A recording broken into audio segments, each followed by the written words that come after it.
Hello and welcome to this video cast for subscribers to davidicke.com. Well, it had to happen eventually, and well, it clearly is happening. And what I mean by that is the increasingly open and obvious challenge by authority to those of us who are, and in many cases have been for a very, very long time, been exposing and challenging the official version of global events. And for a long time, well, look at my case, for a long time we were just dismissed as nutters, crazies, in my case, completely insane and, almost historic levels of abuse and ridicule. But with the passage of world events, contrasted or compared with what people like me have been saying over the years is the plan to unfold, have brought extraordinary numbers of people compared with the past to look at the information. And what they're saying in these increasingly large numbers is, well, this actually makes sense of world events far more than what the authorities are telling us. And this has reached a point where those very authorities, the form of politicians and mainstream media and all these different aspects, have to start to see the challenge from the alternative media and decide what they're going to do about it. And those decisions have been made clear in very recent times with the speech at the United Nations by the British Prime Minister David Cameron, in which he equated ISIS with non-violent conspiracy theorists, basically. On the face of it, the remark was idiocy, kind of idiocy with which people like Cameron have become obviously very well associated. But it wasn't that kind of idiocy, because there was a method in it, and that is to start to equate in the public mind people challenging the official lies, mendacity of government with supporting terrorism or creating the information environment in which people would turn to terrorism.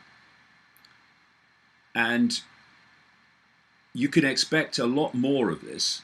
These are just some of the opening shots. I'll get to what Cameron said as we go along. And you can also expect more and more efforts to undermine, discredit, and altogether turn people against people like me and others, some of whom have been putting this out for decades now. And I guess the best example before Cameron's speech, this very recent in these very recent days, was what was said in a paper by one of what they call Obama's czars.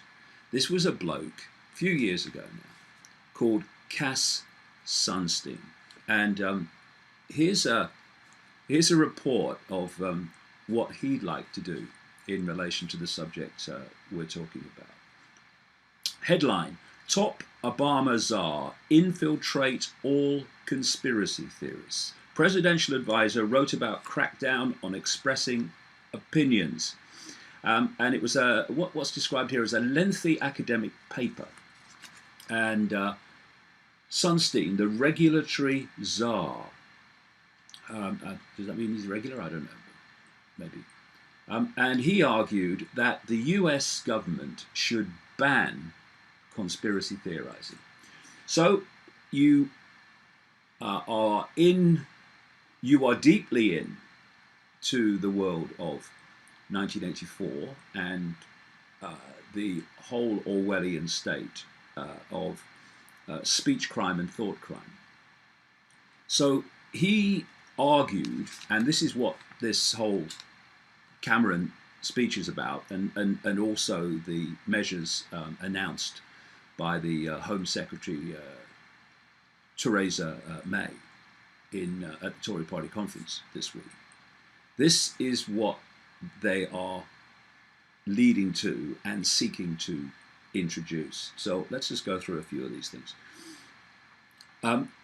Among the beliefs that Sunstein would ban is advocating that the theory of global warming is a deliberate fraud. Well, it clearly is, and the evidence is overwhelming that it is, and it's a creation to justify the transformation of deindustrialization of global society, and to bring in something called Agenda 21.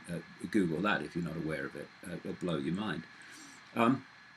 Sunstein also recommended the government send agents to infiltrate, quote, extremists who supply conspiracy theories. See, this is the way the perception deception works. You hijack the definition of words and terms. So the government, even though it's terrorizing, bombing, slaughtering millions and millions of people in engineered wars and engineered famines and all this other stuff, engineered terrorism. Despite all that, the government is the reference point for morality and the reference point for moderation. No matter how extreme they are, they're the reference point of moderation. And so you have this garbage that's trotted out by these people like Cameron and Obama, where they talk about American values. We're safeguarding American values. We are coming from a point of British values. Well, both America and Britain have been bombing the shit out of people throughout modern history, and it doesn't matter because they're the reference point. So the idea is that because they are that reference point of morality and balance and peace and justice, that anyone that challenges them, exposes them for the liars, frauds, and psychopaths that they are, is an extremist.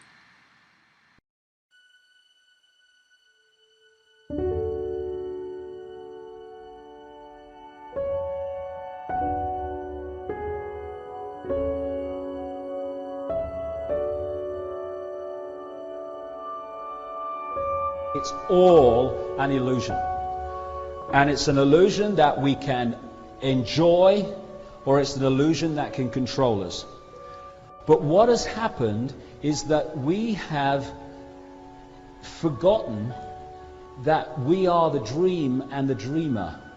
And the dream has taken over. And the dream has led us to believe that we are a part.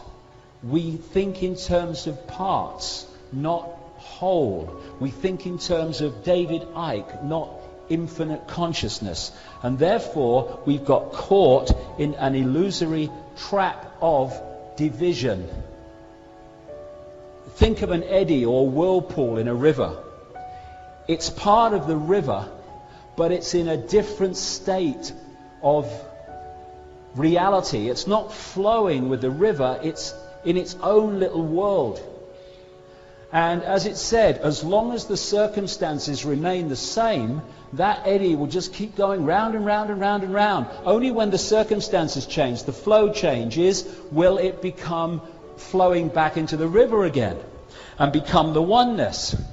And when it started, this voice started talking to me, it opened up by saying, there's only one thing you really need to know. Infinite love is the only truth. Everything else is illusion.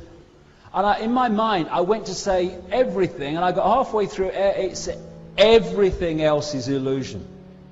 Because what it was saying was, The only truth is the existence of this infinite one consciousness, which is all-loving, all-knowing, all-wise, the harmonious amalgamation of all. Everything else is the imagination of that consciousness made manifest, illusion. We have a dream and we wake up and we say, oh, I had this amazing dream. Well, the only difference between that and this is we believe this dream is real.